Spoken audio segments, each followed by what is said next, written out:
تیرے قدموں میں جو ہے غیر کا منہ کیا دیکھیں، کون نظروں پہ چڑھے دیکھ کے تلوہ تیرا۔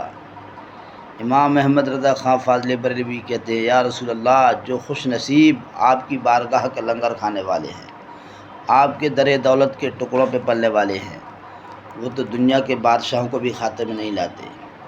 ان کو دیکھنا تک پسند نہیں کرتے، کیونکہ جس نے آپ کا قدم مبارک دیکھ لیا ہو، بھلا وہ کسی حسین سے حسین کا پرکش چہرہ دیکھنا کب گوارا کرے گا۔ ان کا منگتا پاؤں سے ٹھکرا دے وہ دنیا کا تاج، جس کی خاطر مر گئے منعم رگڑ کر ایڑیاں۔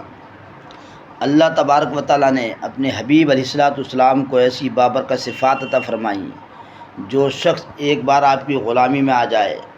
آپ کی بارگاہ سے اسے وہ پیار ملتا ہے، وہ محبت ملتی ہے، وہ ماں کی ممتا اور باپ کا پیار بھول جاتا ہے۔ کسی نے کہا کہ اب میری نگاہوں میں جچتا نہیں کوئی، جیسے میرے سرکار ہیں ویسا نہیں کوئی۔